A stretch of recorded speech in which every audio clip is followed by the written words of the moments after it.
Now watch this video. The Magna Carta is the first document in which a king was obliged to respect the same laws as his subjects. From this moment on, the road was open for the development of democratic institutions, together with the growth of the self-government of cities. All this brought about further changes, the gradual crisis of the feudal system and the birth of the middle class, made up of merchants, doctors, lawyers, and craftsmen. Geoffrey Chaucer, in his Canterbury Tales, gives us a complete and honest portrait of this new social class. The cultural and economic growth in English society was slowed down, however, by two tragic events. The first was the Black Death, which struck Europe in the middle of the 14th century.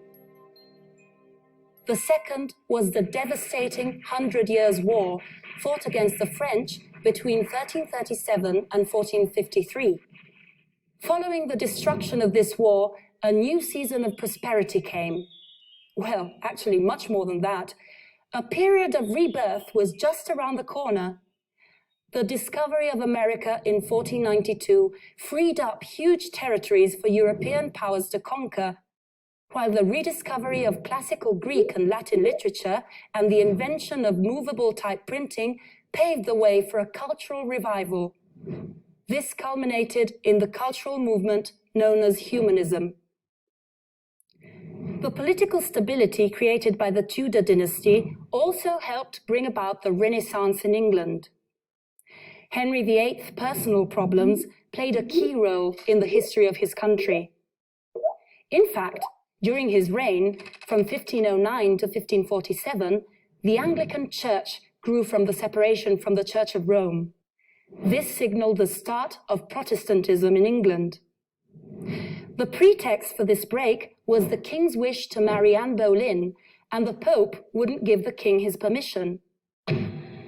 From Henry's historical marriage to Anne Boleyn, Elizabeth I was born, who ruled from 1558 to 1603.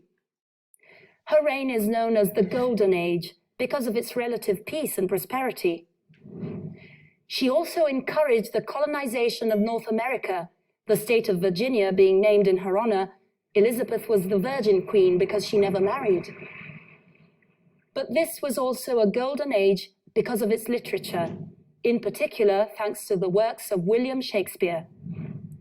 He innovated the theatre and wrote an incredible number of masterpieces, which are still performed today all over the world.